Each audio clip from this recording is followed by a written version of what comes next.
Hello YouTube, how's everyone doing? It's Professional here.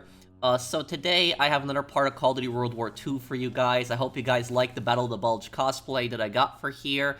But anyways, we're continuing from where we left off, and as you can see, this was beforehand. This was the Battle of Hurtgen Forest, and you can see the US has pretty much liberated the vast majority of Belgium. But then you look at what happens after the US lost Hurtgen Forest. Then you had the Ardennes Offensive actually 1 month right after that, which was also known as the Battle of the Bulge. And look at this. See that? Massive German advance here on the map. And the Battle of the Bulge, this is actually the largest battle the US actually fought in Europe during World War II. So it's the largest battle the US fought in Europe during World War II. And I'm going to talk a bit about the battle as we go through it, but most people know it as that really big snow battle the US fought near the end of the war. It also, a lot of people know it from Band of Brothers, and Band of Brothers, it's a huge part in that show. But anyways, let's do it. Battle of the Bulge. 6 weeks now since Turner was killed and I got promoted. It's Christmas. We're digging into the Ardennes forest in Belgium. So cold, we're pissing ice cubes. Gonna be one hell of a fight. Christmas Day, 1944, the Ardennes. Let's do it here. Ardennes. With Turner gone, we lost our protector. Paul, all I wanted was to come home a hero. Now that Pearson's in charge, I may not come home at all. Merry Christmas, Turner. Oh, and Turner. Pearson made farm boy over here a corporal. I wonder what you think of that. Probably that you're the same old sack of shit, Aiello. This ain't the time. To Turner. Turner. Turner! Lucky son of a bitch. You're always first. Right. Keep eyeballing me. Yeah, get your jollies tonight, boys, because tomorrow when that convoy comes through, you're gonna be on the front line defending it. And Turner's not gonna be there.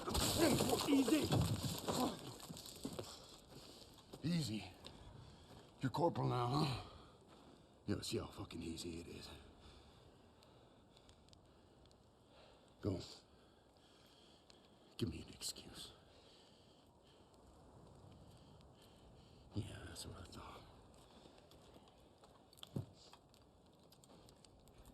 6 years I served with them. 6. Merry fucking Christmas.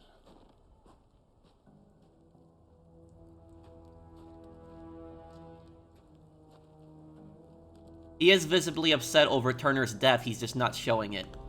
Convoy's coming through, and it's up to us to make sure it gets to the Rhine.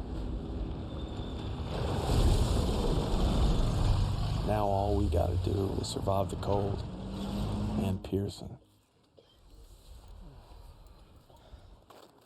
Nice boots, College. They look new. Yeah, poached them off some replacement. The poor kid froze to death. Pearson wasn't so stingy with requisitions, I wouldn't have to steal. It's okay. They weren't doing the replacement any good.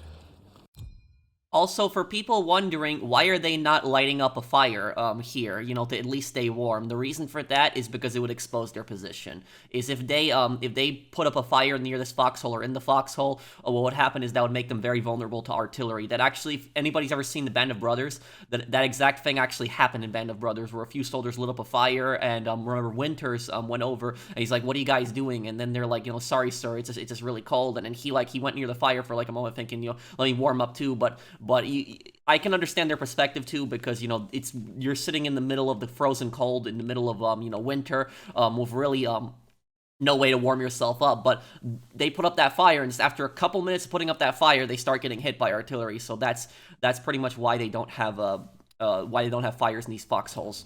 Where's that farm kid I used to know? You see him, give me a holler. Hell of a Christmas, eh, fellas? Oh, yeah. Why would I want to be cuddled up by a nice warm fire with my gal?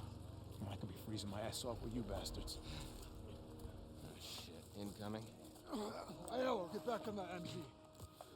Yes, Sergeant. Sergeant, any extra coats or blankets? You look just fine to me.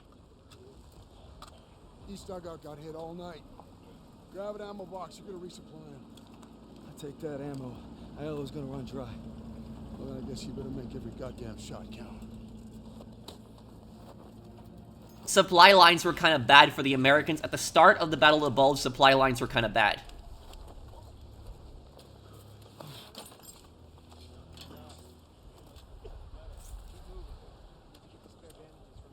Now here about the Battle of the Bulge, also known as the Ardennes Offensive. What this basically was, this is basically half a year before Germany collapses. So Germany collapses kind of right at the end of April, first week of May. So about half a year before Germany fully collapses. But anyways, basically this happened in Belgium, and after the US lost the Battle of Hurtgen Forest, they couldn't launch a massive offensive for another month. And so what the Germans did was they planned a giant offensive.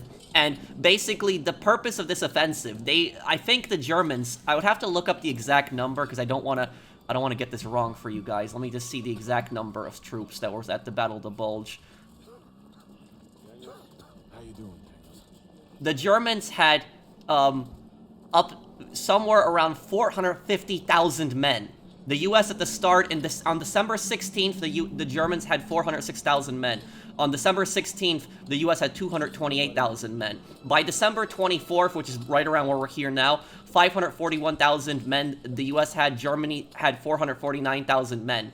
And the Germans at the start had more tanks than the U.S. They had 557 tanks, 667 tank destroyers. Yeah, this is a lot. And then the U.S. actually came back with 1,616 tanks on December 24th, when they had 483 tanks on December 16th. But anyways, this is a massive German offensive, and the whole purpose of the Ardennes Offensive, what Germany was trying to gain with this, is they weren't trying to retake all of France. They didn't have the resources to do that. What they were trying to do is they probably were trying to retake all of Belgium. They were probably trying to take Antwerp back. And what they wanted to do, what they wanted to accomplish with this, is they wanted to hit the U.S. so badly, and they just wanted to overrun the U.S. so badly that the U.S. would sue for peace. Basically, they wanted to just attack the U.S. and destroy the U.S. so badly that the U.S. could not continue fighting, and they would basically sue for a peace on German grounds. And then Hitler wanted to basically take once the U.S., according to the German plans, once the U.S. would, agree to exit the war after losing the Ardennes Offensive, the Germans would then take all the forces that they had in the Ardennes on the west and put them on the east and try to stop the Soviet invasion of Germany. But here's the thing about this is, this operation was never going to succeed. It never was. Even if the Germans somehow completely won this battle and had overrun the U.S. and destroyed all U.S. forces, the U.S. still would not have, sued for peace. It still would not have happened. We would have been hit really bad. We would have had, to rebuild a new army. We would have had to resupply again, but we eventually would have come back, because that's what we beat Germany in. Germany might have had a little bit more advanced technology than us, depending on the type of weapons that they used, but we had better logistics, better supplies throughout the war. And the Germans could never compete with our supply lines. They just couldn't. No matter the V2 rockets they had, no matter the Tiger tanks they had, no matter the STG-44s, the MG-42s that they had, they could not compete with our supply lines. So no matter the technology they had, they could not compete with the amount of supplies, the amount of gas, the amount of food, the amount of ammunition, the amount of weapons and tanks we could produce. The Sherman, for example. The Sherman, you could argue that the Sherman was not the best tank of World War II in terms of capabilities, but I would argue the Sherman was the best tank of World War II because of the fact that it was reliable and it was mass-produced. That's the thing, is the Sherman was mass-produced. The Soviets mass-produced their tanks too, but the Soviets cut corners. The Soviet tanks were missing a lot of equipment. Sherman tanks, for example, had radios. A lot of Soviet tanks did not have radios, and a lot of Soviet tanks had missing parts because they were just rushing them through the factories.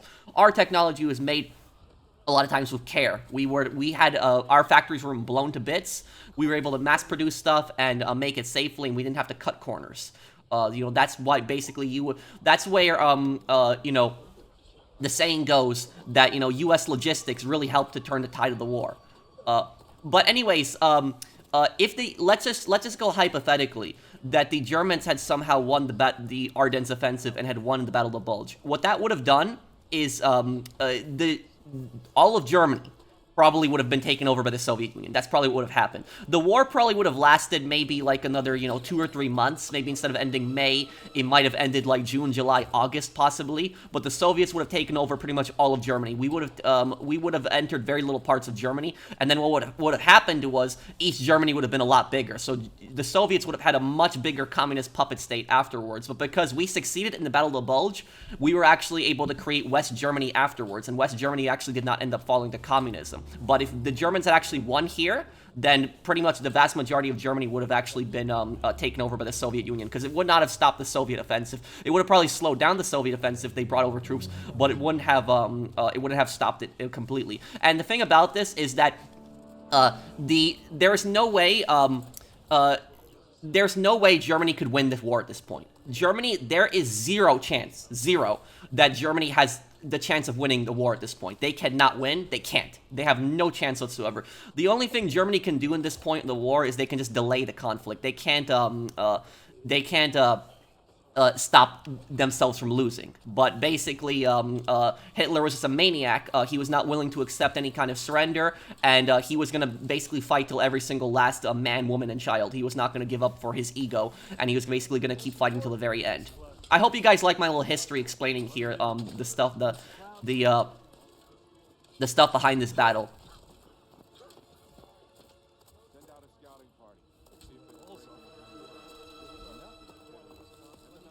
Also, if you want to know at what point did the Germans actually lose the war, they actually lost the war in they lost the war, I would say, probably at Kursk. Kursk is probably when they lost the war. Most people say it was at Stalingrad in February 1943 when the 6th Army collapsed, but I would say they probably lost at Kursk because if the Germans had really... Kursk was the largest tank battle in history. This was like, June of 1943.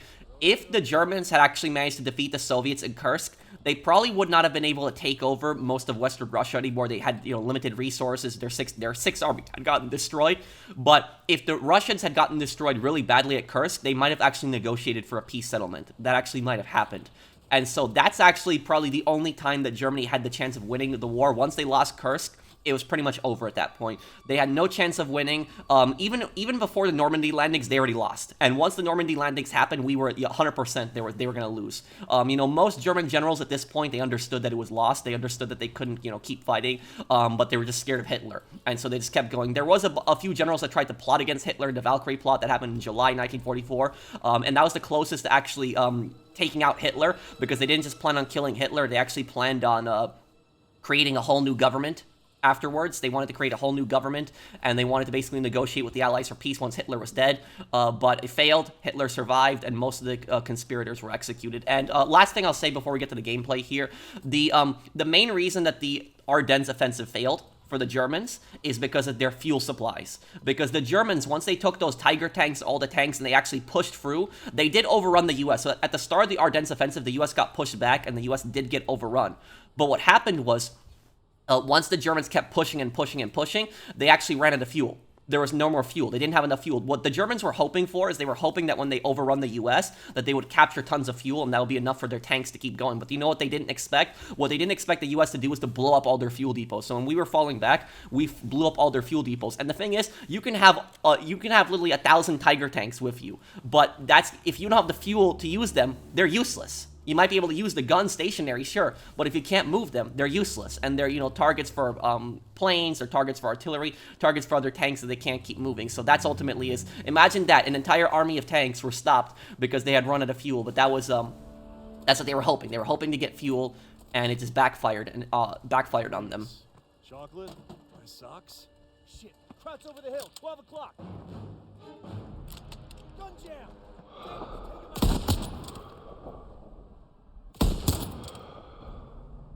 Take him out.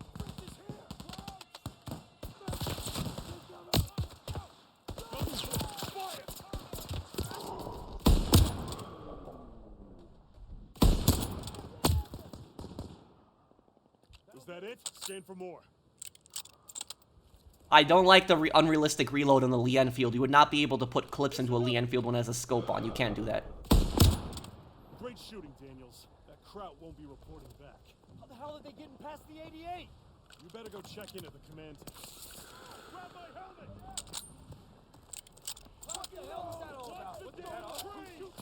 Are we under attack? You see him?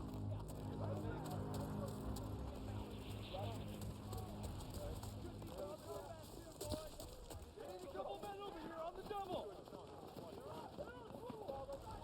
Go ahead. Catch up. Stateside. Oh, Corporal. I got a treat for you. This is Howard. Pleased to make your acquaintance. Sorry, I didn't To expect. work alongside such a fine engineer. Howard was part of the company that took the ridge. I can't believe they let him fight. Oh, yeah. They even let us die. Now, when this convoy rolls through, Krauts are gonna unleash hell. Thought we had reserves coming. We are the reserves. Sergeant, we should call in air support. Look at that. Daniels here just remembered he was a corporal. Radios. Okay, one other thing I will say about this is the reason that Daniels was a bit surprised, when he saw him, what's the guy's name here? Our fly boys got their hands full.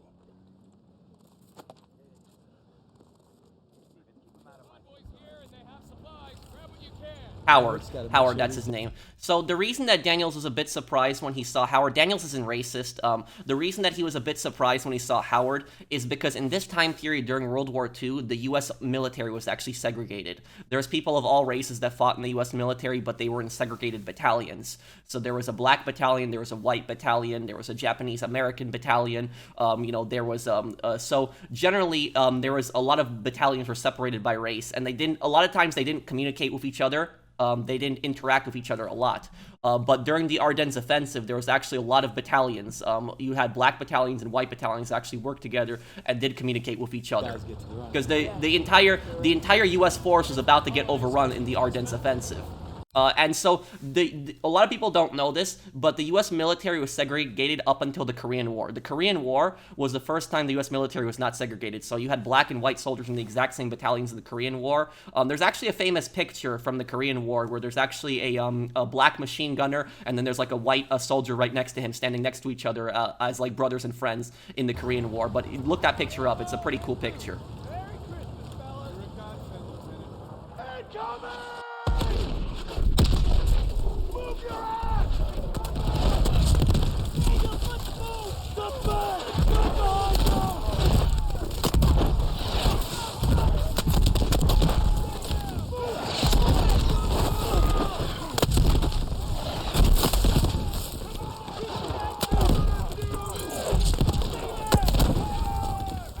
Yeah, so one other thing I want to comment here. You saw how the helmet fell off Zussman's head right there? It's because he doesn't have the straps on. And the reason I don't have the straps on either, I'm having the soldiers had it. The reason that these soldiers did not wear their straps on their helmets, and even like officers didn't wear the straps on their helmets. The reason that soldiers did not wear the straps on their helmets is because they were scared of if they got thrown back by something, like an explosion, like if artillery, for example, like hit your area and there's like a big explosion and you got thrown back, like the blast of the explosion just threw you back, that they were scared that because these helmets are heavy, these helmets are like 5 pounds, like about. So these helmets are a lot heavier than the helmets that we have today. The fear was that if you actually had this like this, and you had the chin strap on here, that if you actually got thrown back by artillery, that because the helmet was 5 pounds, that it would snap your neck. That was like basically the fear. So that's why in all the World War II pictures, you see soldiers don't wear these straps, because they were generally scared that if they got thrown back by some kind of explosion, if they got pushed back, that because of the weight of the helmet, that it could snap your neck. Now, whether that's actually true or not, I'm not sure whether that actually could happen, but it actually was a general fear that the vast majority of soldiers did not wear their chin straps.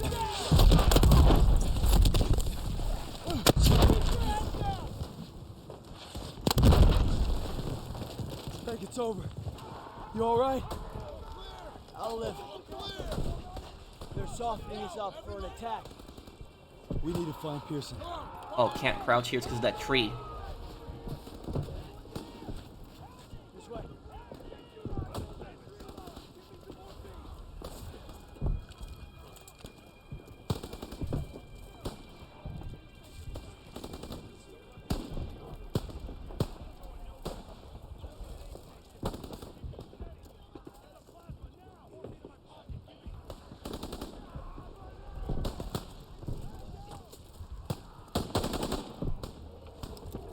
Armor's inbound and they cut our line. There's a radio and old CP.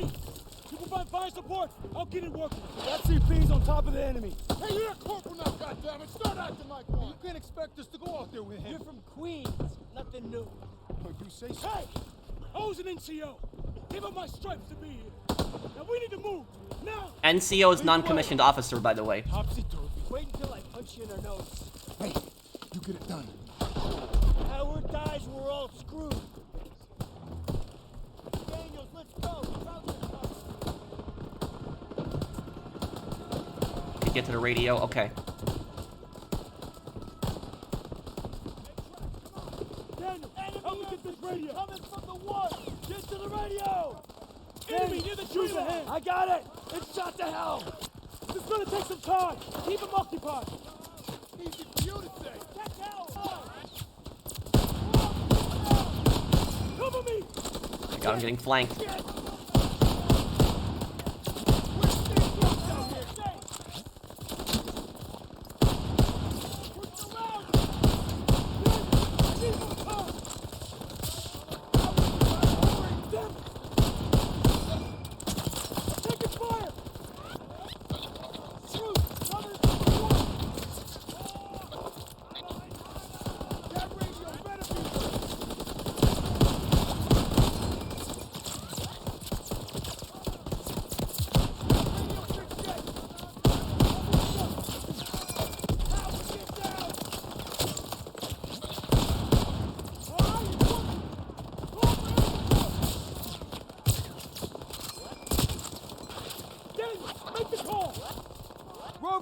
Rover Joe, this is Dagwood White 5 requesting close air support.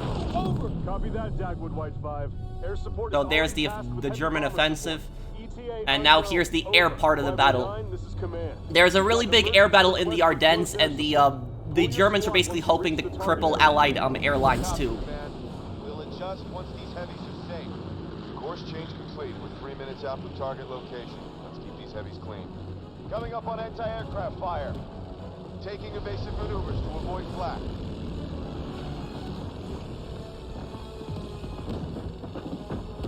Hold formation. Stay tight to the big birds.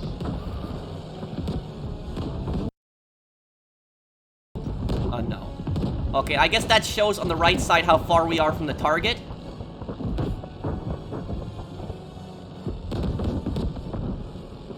I don't know much about planes. That I don't know much about, though, I'll tell you guys. Looks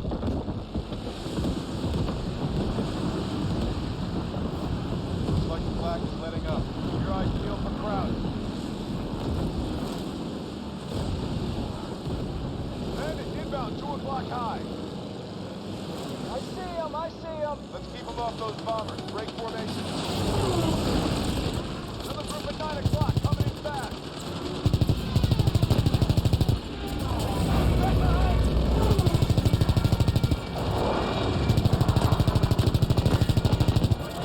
Imagine how much of a mess this battle must be, too. Gotta watch out not to crash into your planes, not to shoot your bombers, too.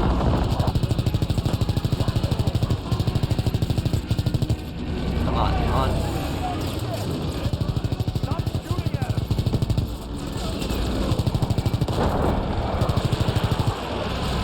Crap.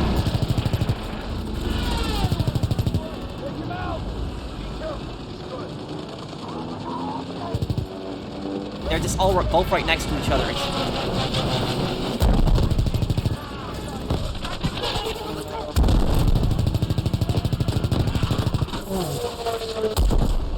Good job. Close to him.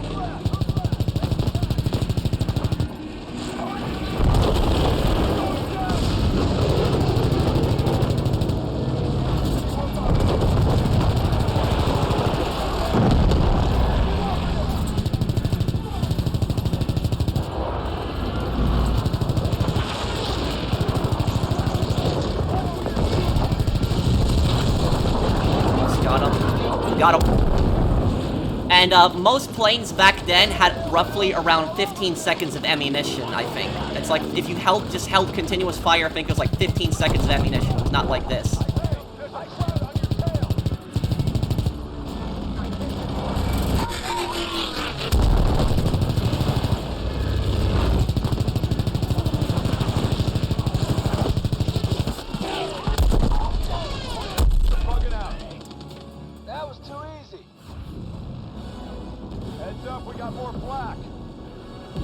black is the German anti-air.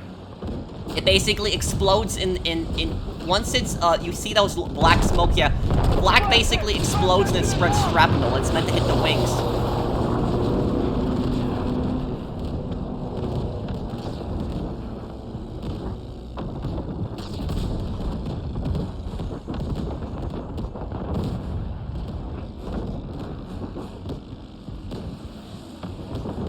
Skies are clear. 10 miles out from target. Krauts are back. On our 6.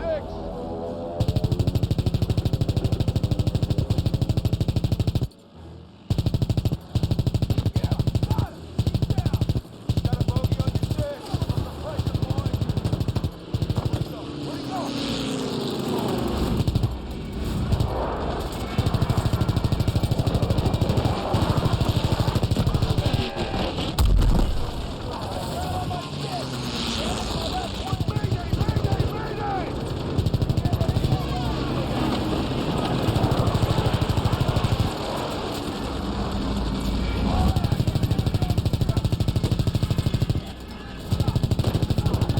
Almost got him.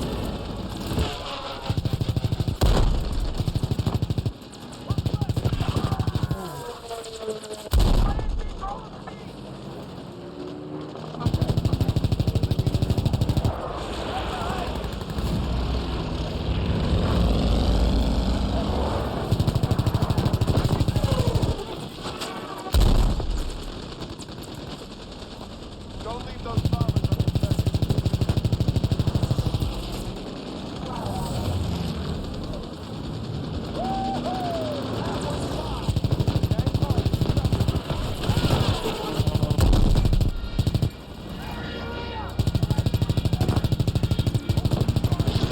Gotta try to aim where he's going. Best way to hit him.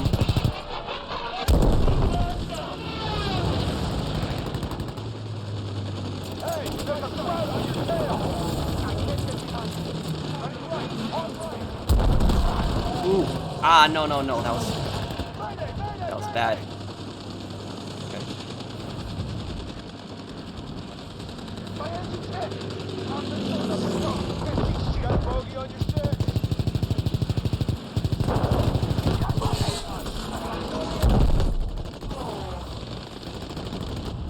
Approaching the target area. Give those heavies some room. Cut the chatter and form up on me. Command, this is 509er. We cleared the heavies and are ready for air support. Copy, 509. We've got enemy infantry and armored vehicles engaged with the 9th Armored Division. Over. Rover Joe, this is Dagwood, White 5. We're getting overrun. Where the hell is that air support? Stand by, Dagwood White 5. Aircraft inbound 50 miles out. Over. Let's get out of here, move! Move! Daniel, come back here! Go back! Go! Right, I got that radio working! Air support's on its way! We're not gonna last! Try to hold them off a little longer! Crap.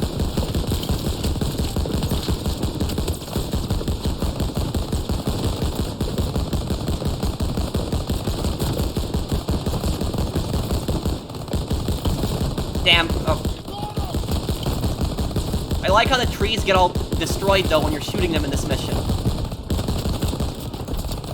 Ah, crap, out.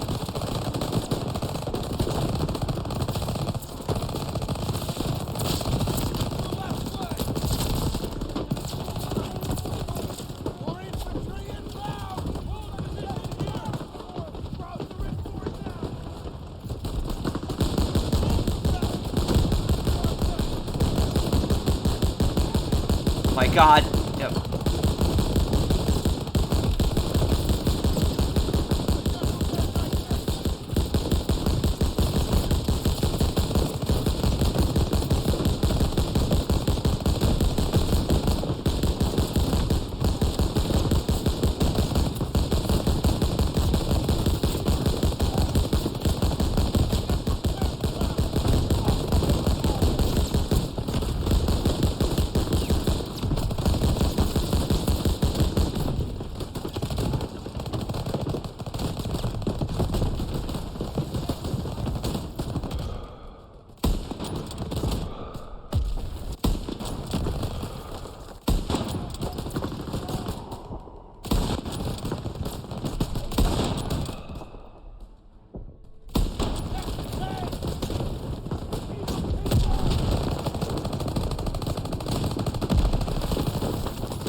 on up.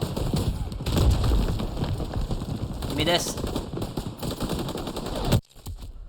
Whoa. Okay, I don't even know what I got. I got hit by artillery, I think, just now.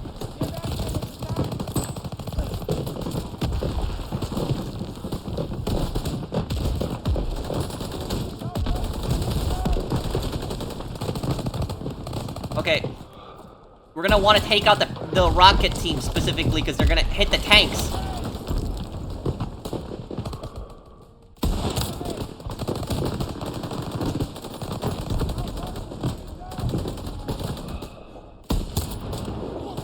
Yeah, Panzerschreck would probably not get this close. This is like Panzerfaust range, not Panzerschreck range.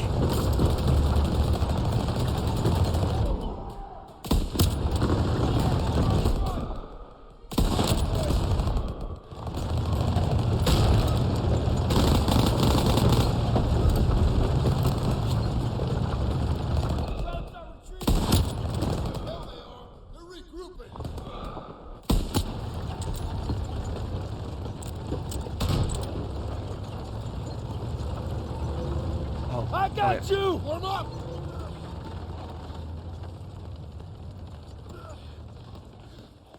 Hang in there, buddy. Enemies on our doorstep. I'd be a Let's go, dead let's man go. if it wasn't for you. Keep your eyes on that tree line. I need target and smoke Stay ILO. alert. Cops will be back any minute. Don't waste Hold them. the line. No targets right now. Movement in the trees. Heavy armor. We're gonna need more tanks. Don't let them draw you out. Great, Panzers. Yep. Got a target and smoke.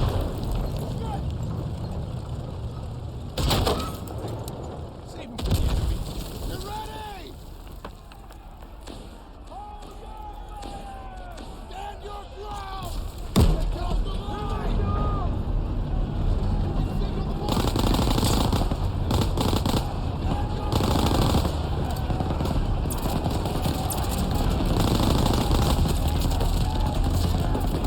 Crap them.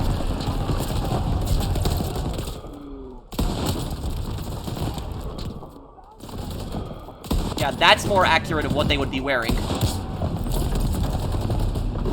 Grenade out. Enemy located.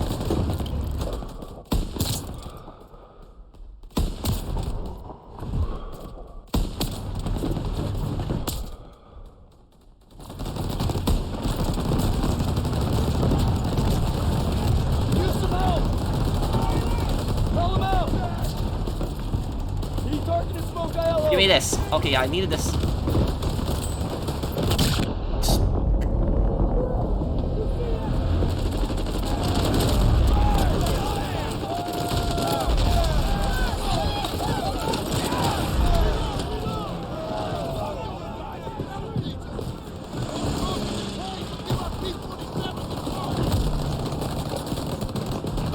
Destroy enemy tanks.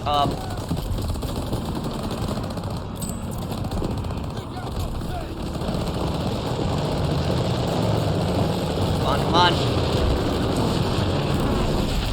Yes.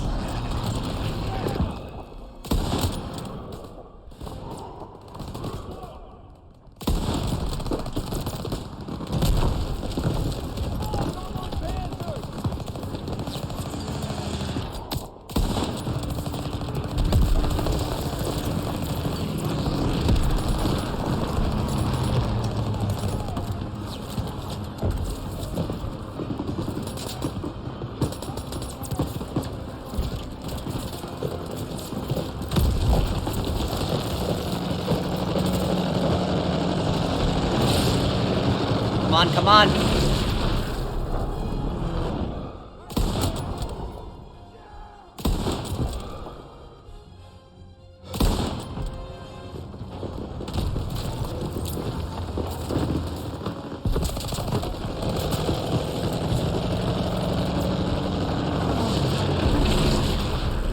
There we go.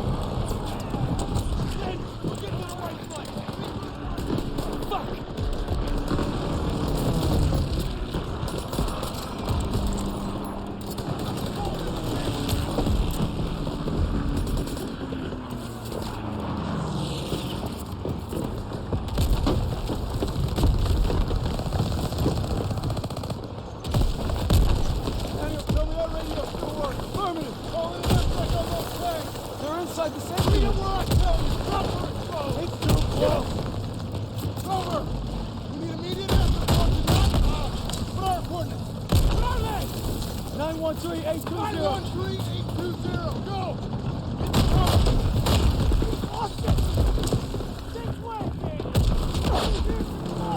Yeah, what he basically did was he just... Oh, crap. He just called in danger close artillery, which is gonna be danger close artillery airstrikes. It's that danger close basically means that the artillery and the airstrike is very close to where the soldiers are at, your allied soldiers.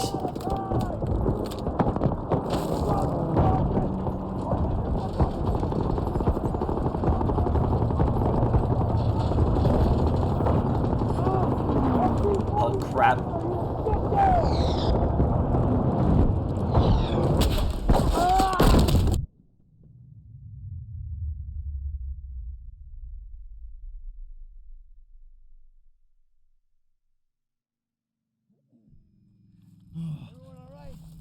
Pass me after my ears start ringing. I can't feel my hand. That's because I'm sitting on it. Oh, thank God. Question for you, Corporal. How long has Pearson been out of his goddamn mind? That's above my pay grade. Probably get a medal for it. Well, that wasn't so bad.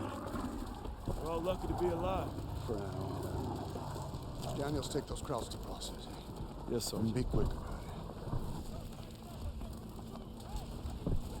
Hey, I seen that look before. It's right before Casserine. We're on our own, boys.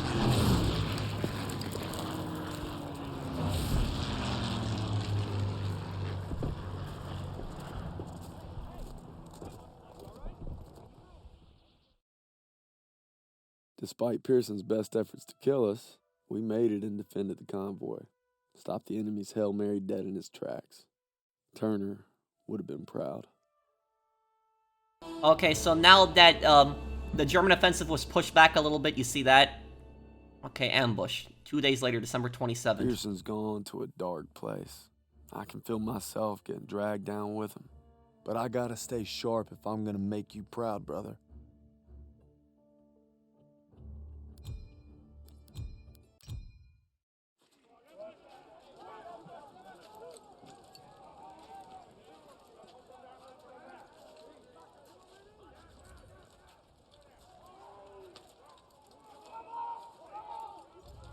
Wasser bitte. What's he want? Wasser bitte. Here. God damn it, what are you doing, Zussman? Lay off, Sergeant. What's that? Huh? How's that, huh? How's that work for you? Much better. You son of a bitch. Sergeant. Hey, you stay out of this. Yeah, that was Pearson's fault entirely. That situation, arguing in the middle of a prisoner too.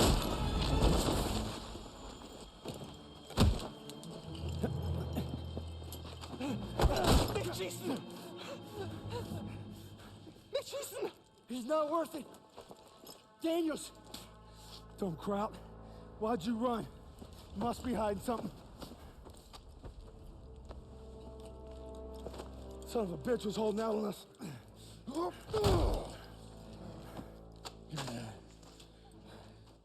The fuck's this say? These are orders to plant explosives on the bridge in Remagen.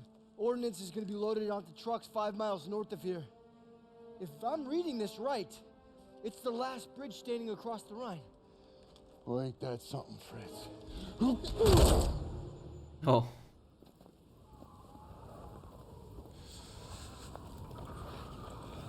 Enemy trucks with explosives will be coming through here soon.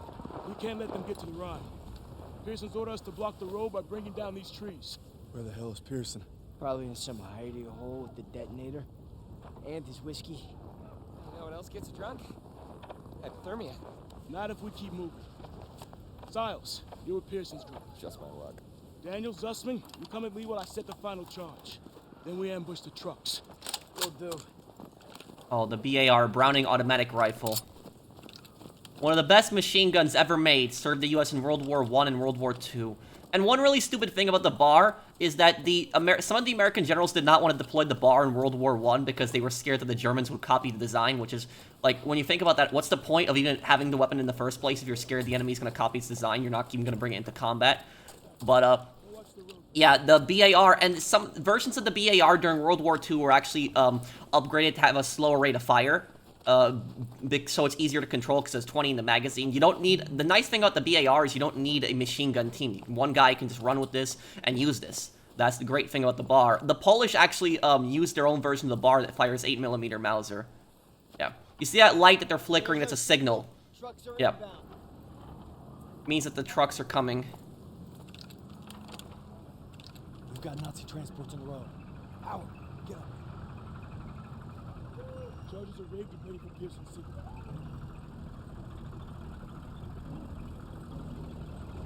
Hold. Wait until they're in position. Fred's sit for a surprise.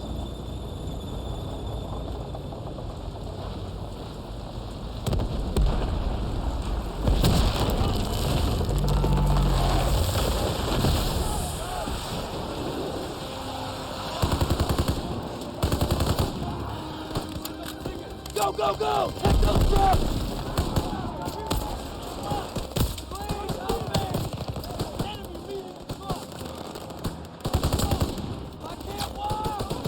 Hang in there, buddy. Find the truck. Get me out of here. Hang in there, buddy. First aid kit ready when you are. Thanks. Over here.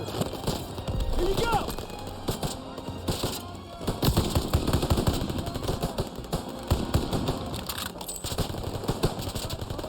Toss it out a grenade.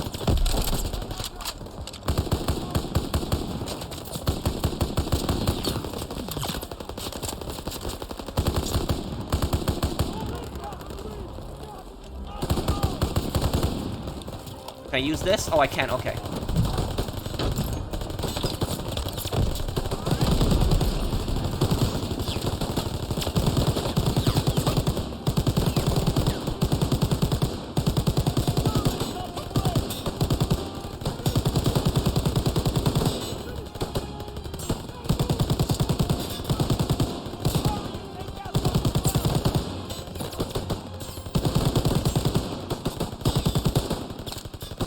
Getting shot from. Okay, time to get out.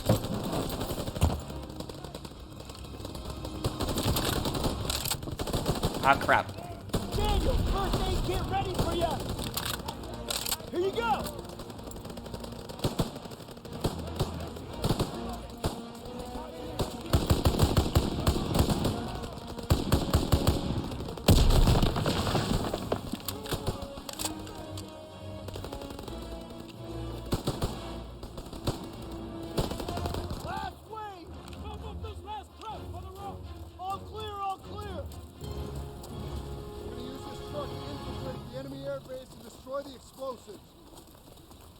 Get it ready to move out.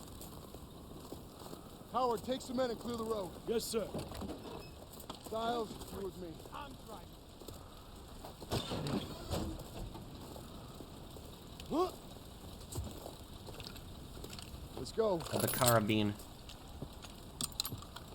The Polish rifle, yeah, I'll definitely take this one.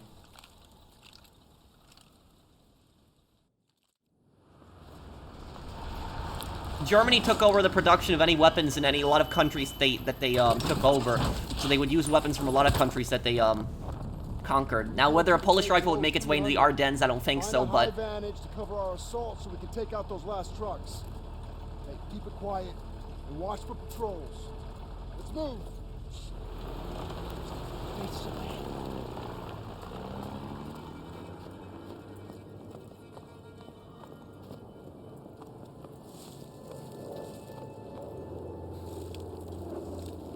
Suppressor in a 1911. Yeah, a soldier in this time period would not have this unless you're some kind of commando. But even so, suppressors do not actually make a gun completely quiet. They just suppress the sound of the gun. That's why it's called a suppressor. But you will, if you use a suppressor on like something like a 1911, you're still going to hear it when you're close range. Quiet. Crowds are everywhere.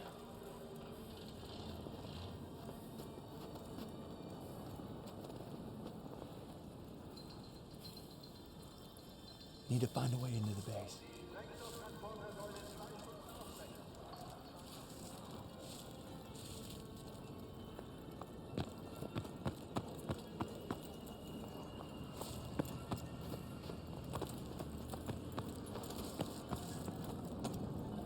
What do we got here? All right, now we gotta find the vantage by the gate.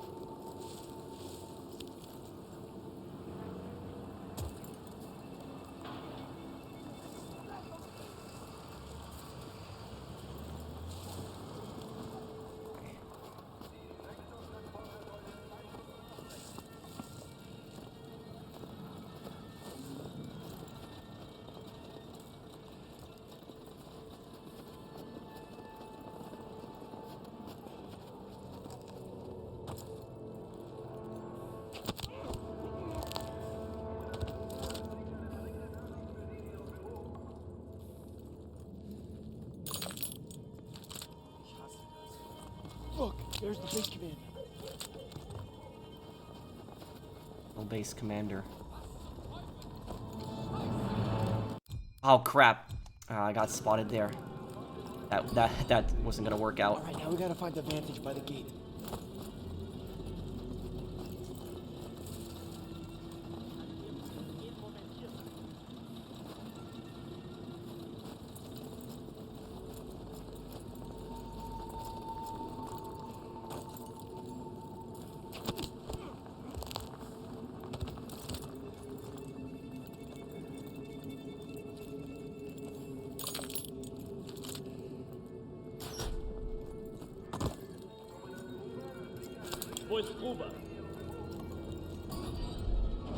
Look, there's the base commander.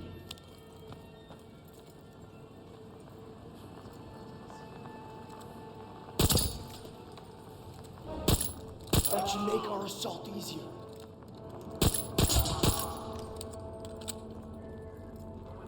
Okay. We need to find a high vantage so we can help destroy those explosives.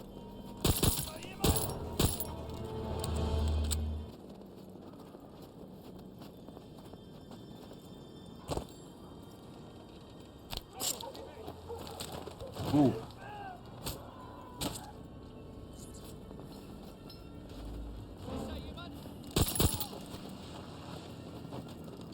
This path leads to the ridge. Quiet. Wait for them to split up.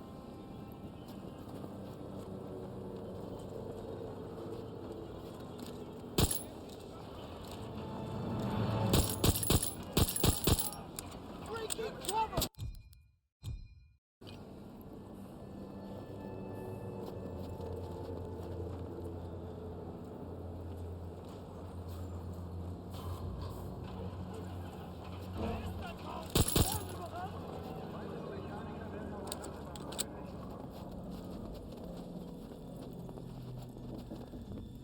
The radar building will work. We can climb up there. Hold your fire. Pearson's squad will be assaulting the gate soon. Scout the area, look for targets.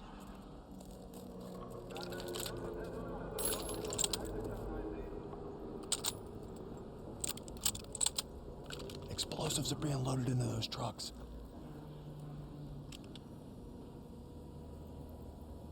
Look right. Also- Pearson's in position at the gate. About the bridge at Remagen, that was a real battle that happens later in the campaign, also in real life, and the Germans actually were trying to blow up the bridge. When they realized that they were going to lose the Battle of the Ardennes, they did try to blow up their bridges to prevent the US from crossing the Rhine, a massive river in Germany. And the Rhine is in Germany, but it's pretty much right at the German border.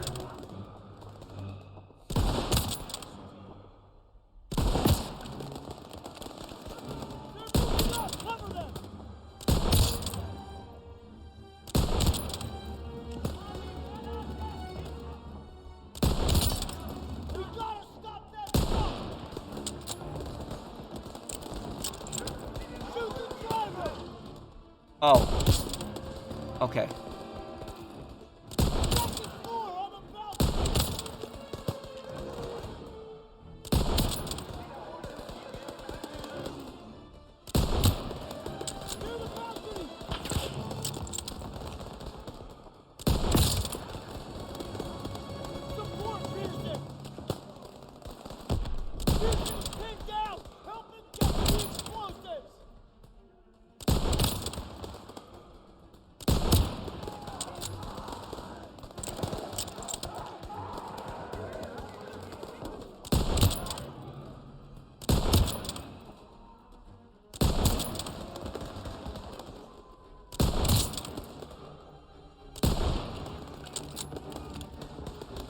pretty much out of ammo on that one.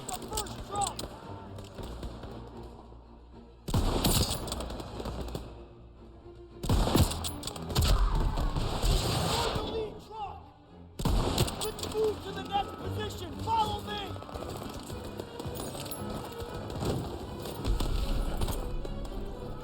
Our boys are on the right. Pearson wants us to take that tower and provide overwatch.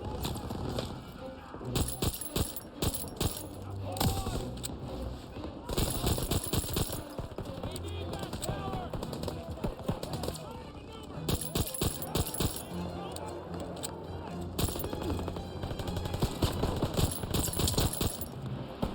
I need a better something else here. Oh, STG-44. Perfect. I'll take this. Okay.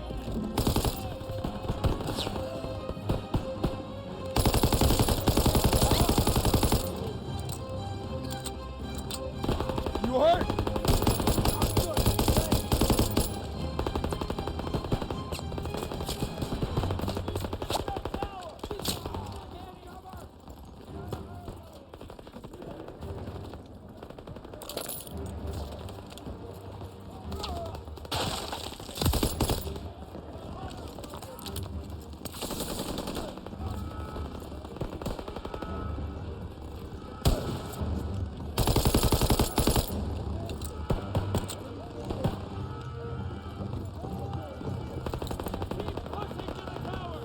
Oh. Crap. Okay.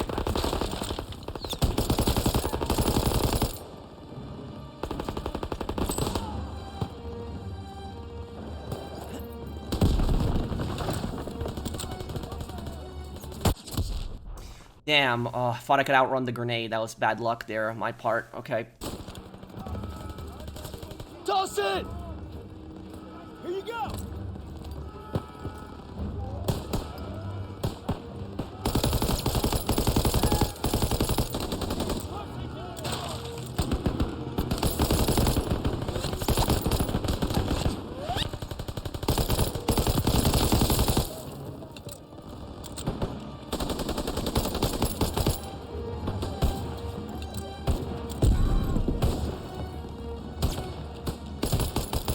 I hate the shotgun enemies.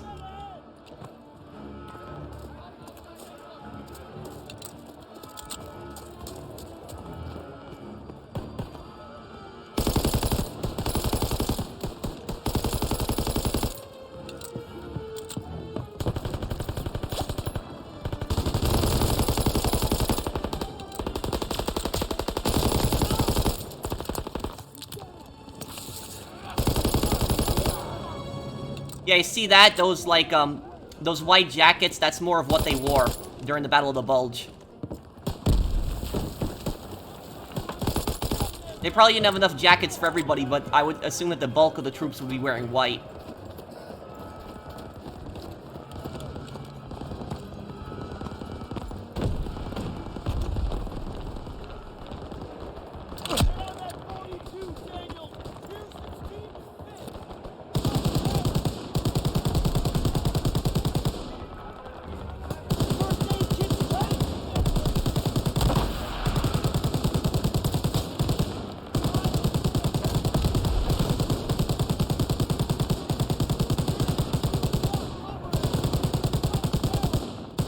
MG42 actually fires a lot faster than this. It's like 1,500 rounds per minute. Kristen's falling back. Is that a King Tiger? Oh crap, it is.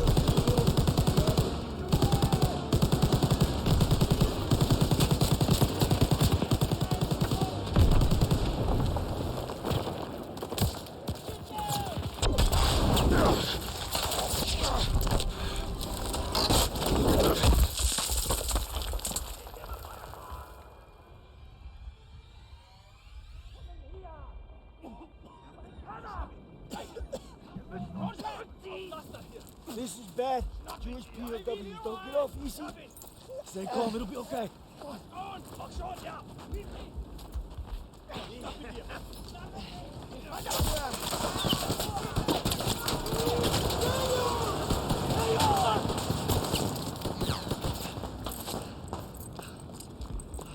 That was close.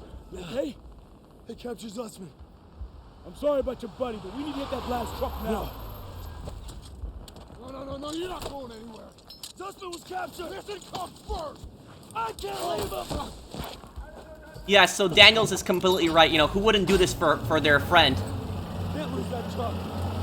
And the one of the morals of the story in Call of Duty World War II is what's good is is following orders always the right thing to do. That's one of the big things in Call of Duty World War II. But remember that Zussman is Jewish. If they actually capture him, he's not gonna last. He's gonna get sent to a concentration camp. So honestly, screw Pearson at this point. Daniels is 100% right in what he's doing.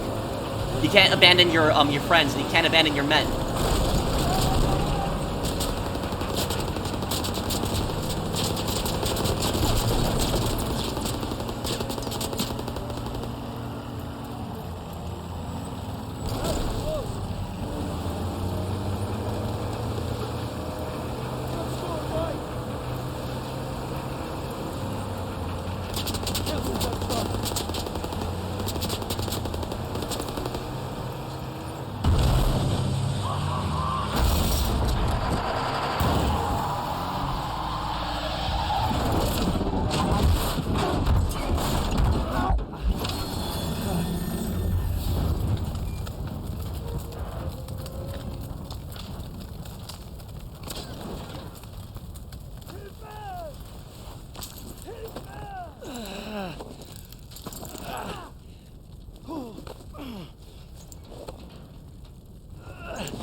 You disobeyed a direct order. Then I guess you better court-martial me. Desertion is a capital offense. So maybe I should just do us all a favor and finish the job. Sergeant! It's over. You got no place in my platoon. Get him out of my face. It's gonna be okay. We'll get you patched up. You did everything you could.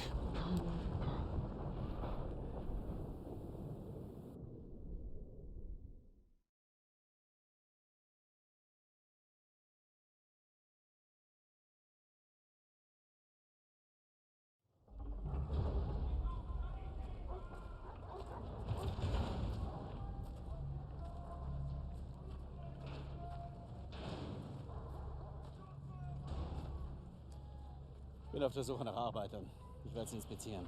Hier und separat. Lose the tags. Lose them. They're after Jews. Wer sind die Juden? Die Juden.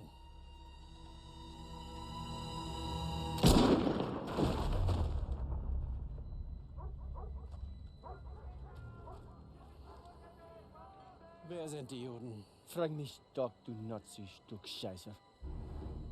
Du sprichst Deutsch. Ausgezeichnet. Welche sind die Juden?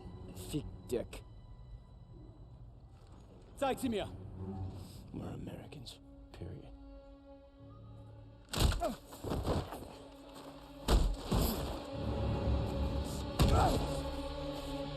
Verfrachtet sie alle auf den Zug! That's one of my favorite lines in the game. We're Americans, period.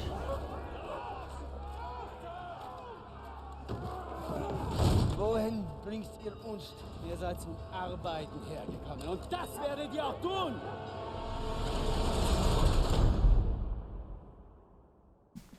Here's the thing: is It's been if 8 you weeks since Zussman was captured.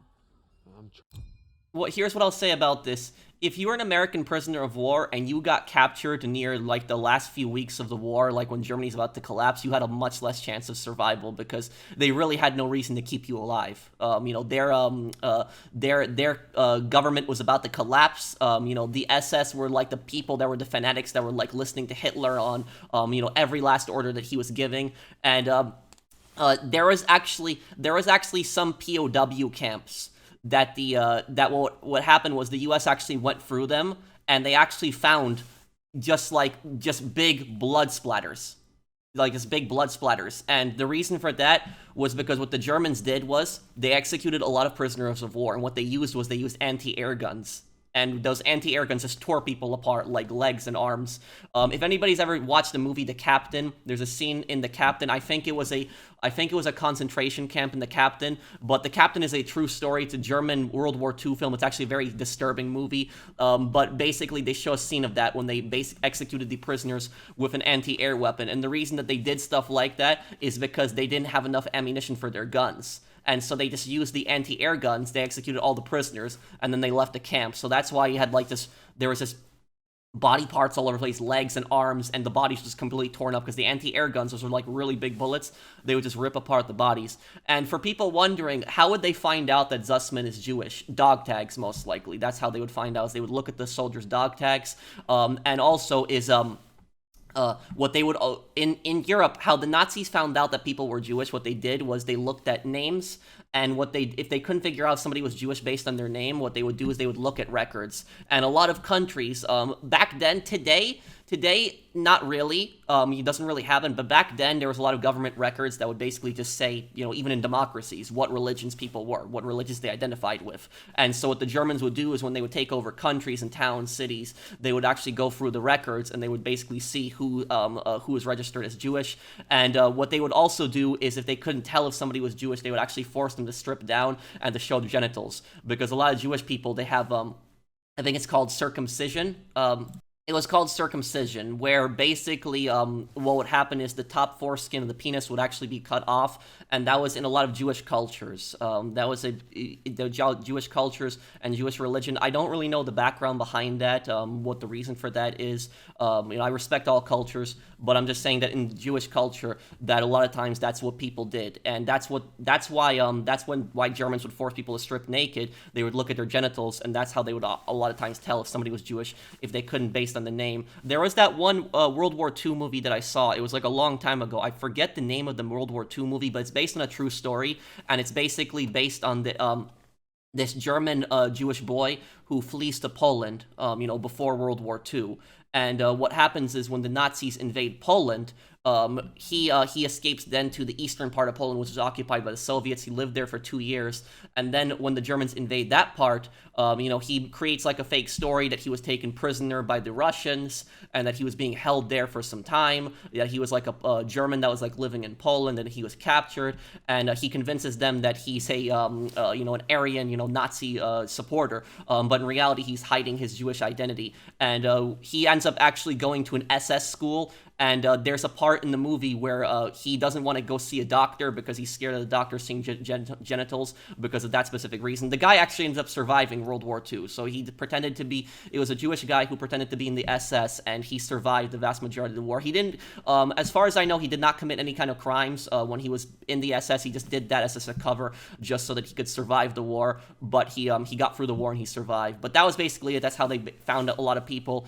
And I'm going to talk more about the Holocaust in the next part, but the next mission, the final mission in the game, is actually a pretty horrific mission. Try not to lose hope.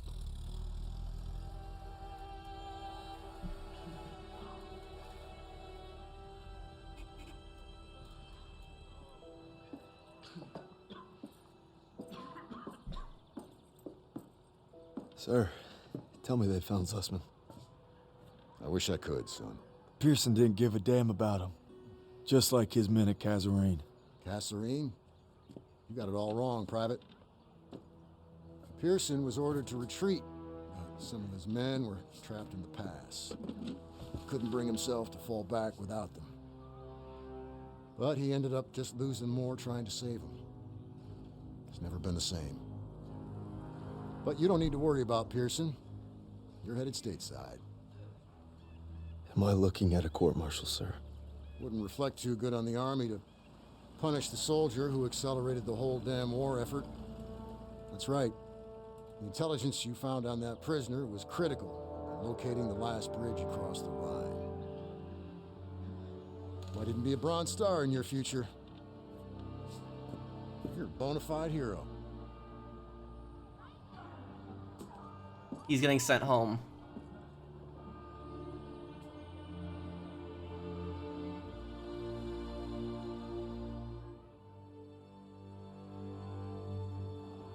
Also, a lot of guys that would actually get sent home early in the war, even if it was some kind of medical leave or something like this, this would actually destroy a lot of guys and destroy their mental health. Welcome home, Red.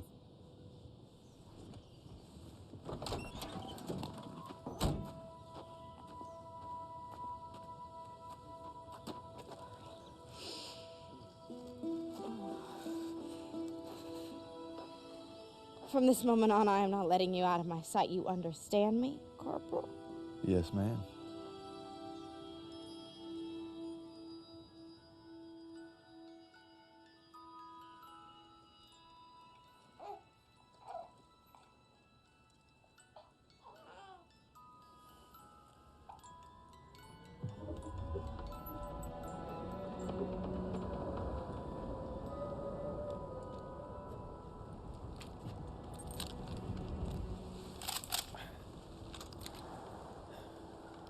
You all right there, Red? We gonna talk or we gonna hunt? You should be proud. You ruled your fear, you held your own. Nothing more you can ask of a man. It's the best feeling in the world, ain't it? Facing down hell and coming home a bona fide hero. Red? Red. You're a bona fide hero.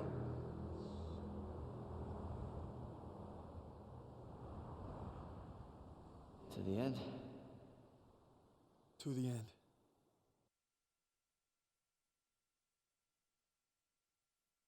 I've been discharged. Worse than that, the Krauts captured Zussman. But I ain't giving up on him, even if I got a ticket home.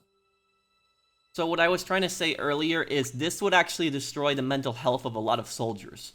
The reason for that is when soldiers get sent home for something, even for something heroic, like sometimes soldiers would get sent home for something heroic that they did, and they would get sent home specifically to go on the radio. They would go on the radio or like help help encourage the Allied war effort at home.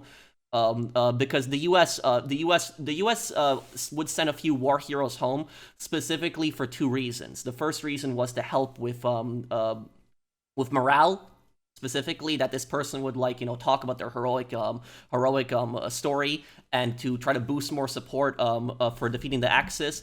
But also the second reason is they were scared that if a hero, like a really big hero, got killed, that it would destroy their morale. That's what they were also scared about too. But what this did was this destroyed the mental health of a lot of guys. And this also would happen to people that were on medical leave. So sometimes people that were on medical leave and they actually got the chance to actually go back to the US, it destroyed their mental health because even if they weren't medically fit to go back, they wanted to go back. A lot of times they did. And it's specifically for that reason that Daniels was there, because Daniels was thinking about Zussman, and he was thinking about, what his squad was going for, and he was thinking about that the war isn't over, they're still fighting, and I'm sitting here comfortably in Texas. And that's pretty much what destroyed the mental health of a lot of these guys. They basically felt guilty. It was a sense of patriotism, but it was also a sense of loyalty to your squad and to your unit. Is you did not want to let them down, and you felt like if you were sent home, if you were on some kind of medical leave, even if you were in the hospital, you felt like you were letting your squad down